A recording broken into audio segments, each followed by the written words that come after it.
All right, so get ready. We're diving deep into Becoming Supernatural by Joe Dispenza. Oh, this one's generating a lot of buzz, isn't it? For sure. Even Tony Robbins is raving about it. Calls it a guide to move beyond limits, which is kind of what we're all about here. Totally. And the excerpts you've gathered, wow. Yeah, we've got book bits, studies, even some personal stories, all saying, we can be more than we are. Yeah, tapping into that hidden potential. Exactly. And Dispenza kicks off with a question that really got to me. Oh, yeah. He talks about Milarepa, the Tibetan mystic. Right. And his students were held back by their own beliefs, So Dispenza asks, could that be us today? Are we limited in the same way? Yeah. And if so, how do we break free? It's a powerful question. It is. And what's so cool is how Dispenza mixes this ancient wisdom with, modern science. That's what I loved. It's not just mystical fluff, right? No way. He's grounding it in stuff like neuroplasticity, epigenetics. Wait, so he's saying our thoughts actually change our biology? That's the idea. He's not just saying, think positive and poof. Right. There's actual science behind it. Yeah, neuroplasticity shows our brains are always rewiring based on our experiences, thoughts. So, what we focus on really shapes our brain. Totally. And epigenetics. That shows genes can be switched on or off, not just by, our environment, but maybe even our beliefs. Whoa, okay. So this mind-body connection, it's not just new agey then? Nope. It's getting real scientific backing. That makes a lot of sense. Mm-hmm. And those stories he uses, like Anna, right? She overcame some crazy health stuff. Oh, yeah. Anna's story is powerful. It shows how changing beliefs, focusing on good emotions, can really impact your health. For real healing. It really highlights that mind-body link and how we might use it. So we've got this piece, right? Beliefs and emotions influencing our bodies. But then Dispenza gets into his own experiences, right? Those transcendental states. Oh, yeah, the time dilation thing, where minutes felt like hours in another dimension. That's the one. Yeah. So he contrasts space-time with time-space. Yeah, so space-time is our normal world, right? Time feels fixed. Like a straight line. But time-space, that's Dispenza's term for, a quantum realm.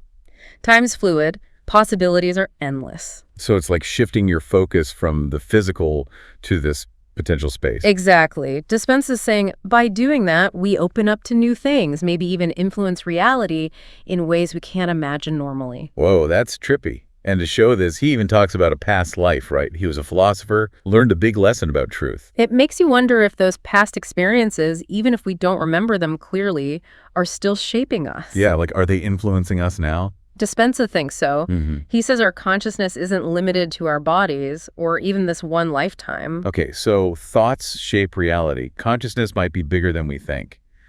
But then Dispenza brings us back down, talking about getting stuck, right?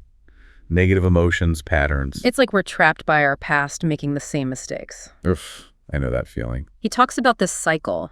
Thoughts make feelings, which fuel more of the same thoughts. A loop, keeping us stuck, even if we want something different. Yeah, it explains why we repeat behaviors, attract similar experiences. So we create our reality, but those thoughts can be driven by stuff we're not even aware of. It's complex, for sure, but Dispenza gives us tools to break free. Okay, I need those. So Yeah. if you can change those patterns, that opens up everything, right? Totally. And one of his big things is focused intention.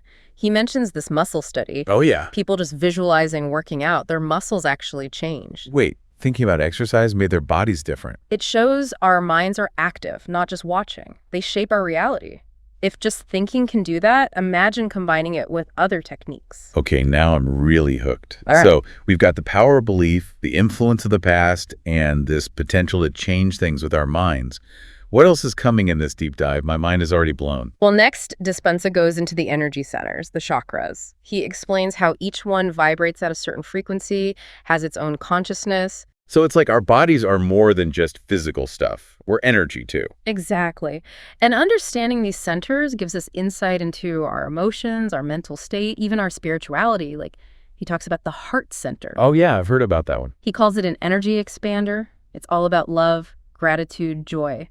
And Dispenza suggests these emotions actually boost our energy field. Wait, so feeling love makes you literally more energetic? There's a connection. He even has research showing that just a few minutes a day of these positive emotions can boost your immune system.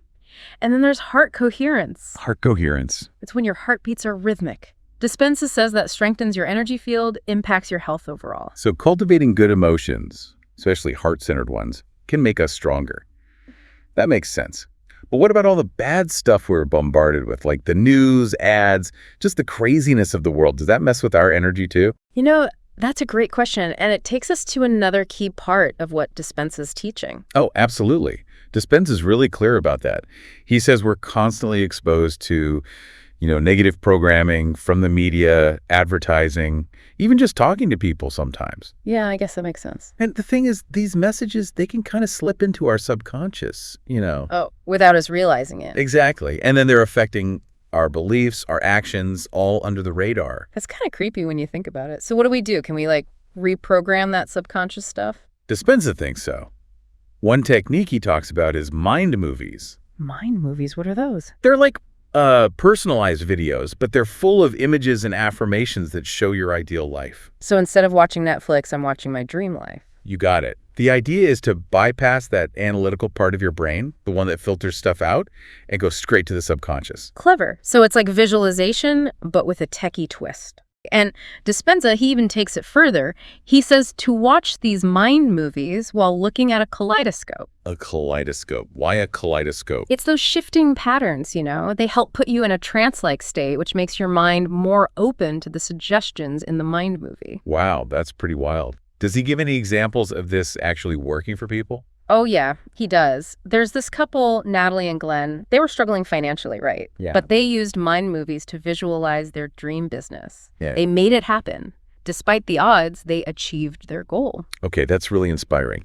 So we've got this power of belief, the influence of past stuff, and this potential to create change with our minds.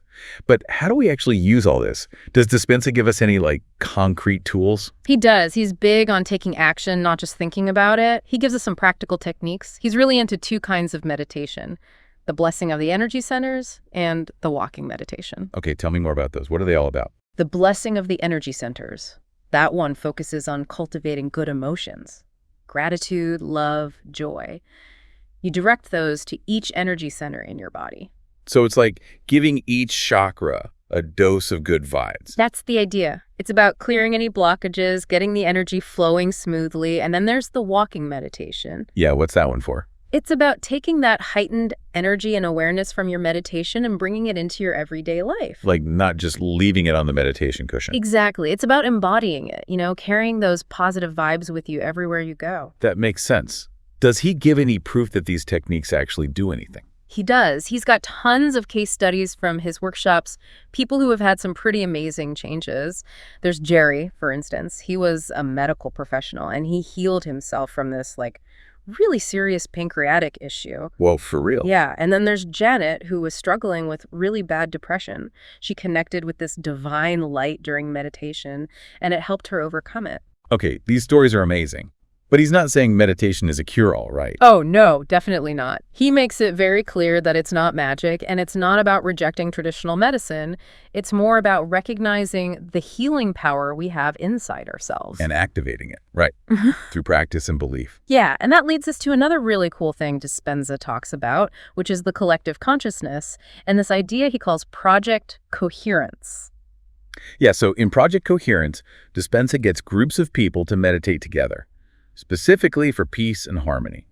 Interesting. Like a mass meditation thing. Exactly. And the results are pretty amazing. Like what? Well, he talks about studies that show when these big peace gatherings happen, crime rates actually go down in the area. Wait, seriously? Yeah. And not just crime, there's even research that suggests it might reduce war and terrorism too. Wow, that's incredible. So our thoughts and feelings, they don't just affect us, they can impact the whole world. That's what Dispenza is suggesting. He even brings in the work of the Heart Math Institute. They've done a ton of research on, how human consciousness and the Earth's magnetic field are connected. Okay, now we're getting really out there. I know, right? Yeah. But it's fascinating. They say that when we cultivate heart coherence, remember that rhythmic heartbeat thing? It doesn't just benefit us personally. It can actually contribute to a more peaceful world. So it's not just about personal transformation then. It's about our responsibility to create a better future for everyone. That's the idea. And Dispenza has all these examples of how powerful this collective consciousness can be. Like he talks about Stacy, who had a brain tumor. Oh, wow. Yeah, and she decided to focus on her own inner healing instead of surgery. Really? And through meditation, she experienced these huge surges of energy, and her tumor actually disappeared. That's amazing. Yeah. But he's not saying everyone should ditch conventional medicine. Oh, no, not at all. He's really clear that it's not about denying traditional treatments. It's more about recognizing the power we have within us. And working with our bodies to heal. Exactly. And to kind of explain how these crazy healings might even be possible, he goes deep into the pineal gland. The pineal gland. That's like the tiny thing in our brain, right? That's the one. It's often called the seat of the soul. Yeah, I've heard it's connected to like spiritual stuff, but what's it got to do with healing? Well, Dispenza says it's not just about producing melatonin for sleep. He thinks it's actually a powerful energy transducer. Like, it can convert higher frequencies into real experiences. Okay, hold on. I'm trying to follow. You're saying the pineal gland can connect us to like other realms of consciousness. That's what he believes. He says we can activate it through specific breathing techniques and meditation. And that's how we access those higher frequencies. Exactly. And those frequencies can lead to big shifts in consciousness and even physical healing. So it's like our own personal portal to another dimension. You got it.